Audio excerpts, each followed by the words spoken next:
Hi, I'm Tim. Welcome to Watchbox, and thanks for logging on. If you love this watch, email me, tmosso@thewatchbox.com. It's in the description below the video, your purchase and pricing email question line for buying this or any watch you see on any Watchbox platform. Please email me directly, tmosso@thewatchbox.com.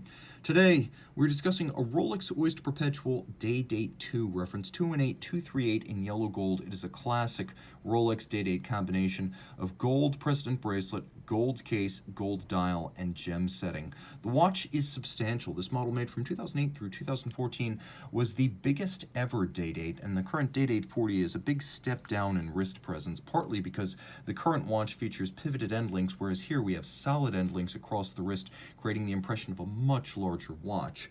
Now, the timepiece is fairly compact at 11.9 millimeters thick. In terms of lug-to-lug dimension, 49.3 millimeters.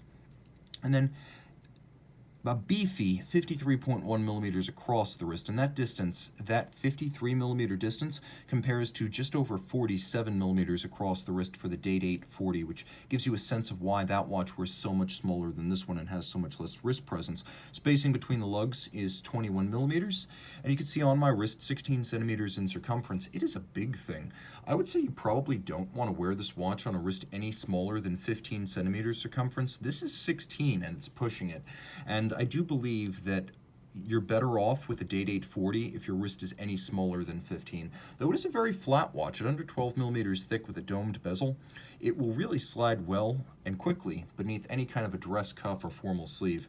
The President bracelet isn't the only bracelet ever fit to the Day-Date, but I have to say that it's probably the most natural match, as it was launched with the original Day-Date in 36 millimeters back when that model debuted in the mid-50s.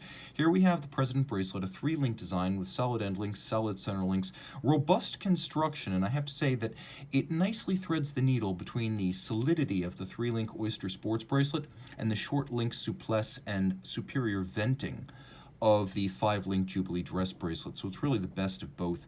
Polished down the center, satin finished flanks, outer face is polished, removable links, and there are many of them, fixed in place by screws. Then we have a all polished clasp, and you can see there's a lift lock system that actually snaps together, and then you actually have to lift and unlock it because there's a beak and a hook internally, and that actually keeps it secured. It's not a friction fit clasp, so you have an extra measure of confidence when it's on your wrist. Integrated end links, of course, again, those solid end links. We have lovely, handsome, and relatively thin tapered rounded lug profiles that are integrated into the case band, and then we have the twinkle of a faceted fluted bezel. This watch has probably been refinished once, and I can see that it's lost a little bit of definition, so I want to be upfront about that. This watch is in very good condition, but I consider it more of a driver and a daily user than a pure investment piece. We have a screw-down crown twin lock. You can see the two dots, which means you have a twin lock in gold. 100 meters water resistant, sunburst golden dial, metallic, with a railroad track outboard featuring these little Roman numerals outboard of each hour index. Down the center of the hands, there's a fluted crease to provide better contrast against the dial base. We have a counterweighted lancet or needle style seconds hand with baguette gems for 6 and 9, and then brilliant cut gems for the other indices. We also have matching golden discs for the day and the date.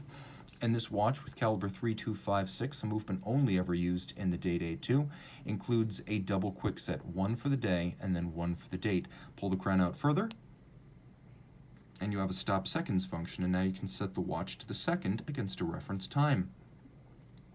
Inside the case, you have that caliber 3256, and it's automatic winding with bidirectional winding action, 31 joules, a 4 hertz beat rate, a 48-hour power reserve, hacking, double quick set, chronometer certification, braced against shock with a full balance bridge and a free sprung index, Rolex Paraflex shock protection, and it is a COSC certified Swiss chronometer and thus very accurate. A movement that winds like butter with no rattle and no sound, the height of refinement. Tough like a sports watch movement, but also very accurate as a chronometer should be.